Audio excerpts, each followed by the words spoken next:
आपको cell number 1 से cell number 6 तक की पोजीशंस दिख रही है। ओके, यहाँ पर हम क्या कर रहे हैं, एक्स एक्सिस की 6 पोजीशंस एंटर कर रहे हैं। सेल नंबर 1 के लिए हम एक्स एक्सिस का डाल रहे हैं, 2 के लिए एक्स का डाल रहे हैं, हर एक पोजीशन के लिए एक्स का डाल रहे हैं।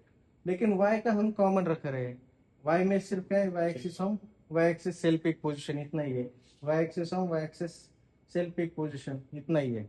जेड एक्सिस में भी Z axis pick position, Z axis drop position है, Z axis pick position, Z axis drop position, same ही पोजीशन है। एक्स में अलग अलग डाल रहे हैं, वाई और जेड में कोई भी नहीं है। ऐसा क्यों है?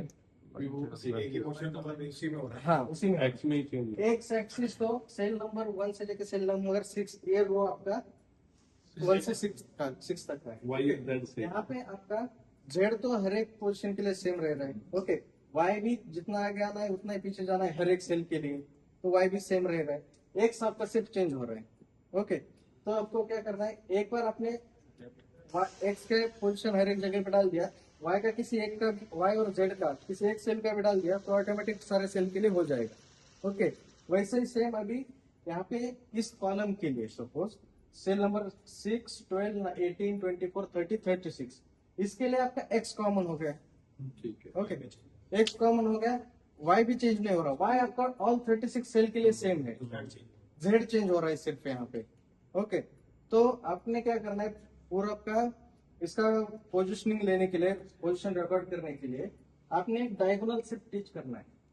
ओके, सपोज मैंने सेल नंबर 6 टीच किया, तो जब मैं सेल नंबर 6 टीच करता हूँ तो जेड एक्सिस और वाई एक्सिस मेरा, वाई एक्सिस तो सारे 36 सेल के लिए हो जाएगा, और जेड एक्सिस मेरा पूरा सेल नंबर 1 से लेकर सेल नंबर 6 तक हो गया जेड का पोजिशन।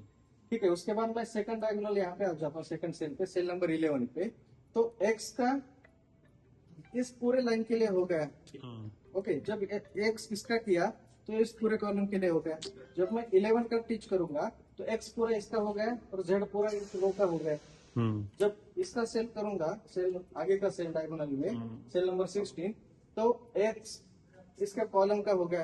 हर एक सेल पे आपका एक्स चेंज हो रहा है, कॉलम चेंज हो रहा है। ठीक है। और ये रो का होगा। वैसे आप सेल नंबर 6 से सेल नंबर इस डायगोनल का 6, 11, 16, 21, 26, 31, जब आप इतना टीच करोगे तो आपका पूरा सारे 36 सेल्स टीच हो जाएंगे। ओके, इस तरह से हम क्या करते हैं, सबसे पहले सेल नंबर 6 से स्टार्ट करते हैं, तो पोजीशंस ऑटोमेटिक वहां पे आ जाएगी आगे वाले सेल के लिए, तो आपको मैन्युअली एंटर भी नहीं करनी है। ये तो फिक्स पोजीशंस है। फिक्स पोजीशंस पे कन्वेयर का कर लेते हैं, उसके बाद सेल पे जाएंगे, क्योंकि यहाँ से ही उठा के फिर बाद में वो सेल पे जाएगा। ओके, या फिर सेल से उठा के यहाँ पर आएगा, तो ये दोनों पोजीशन सबकी मैच होनी चाहिए।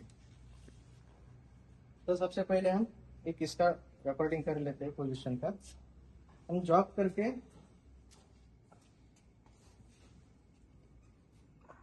सबसे पहले तो आप उसको रेफरेंसिंग करना है। ओके, रेफरेंसिंग करने के बाद उसके एक्चुअल पोजीशन उसको पता चलती है, जब तक हम उसको जॉब करके यहाँ पर लेके आते हैं।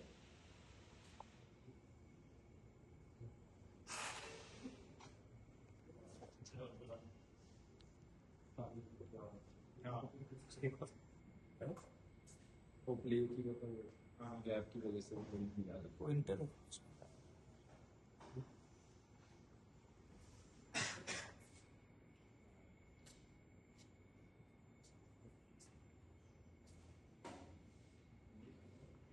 वो याद है उसकी फोटो खींच लेंगे ना।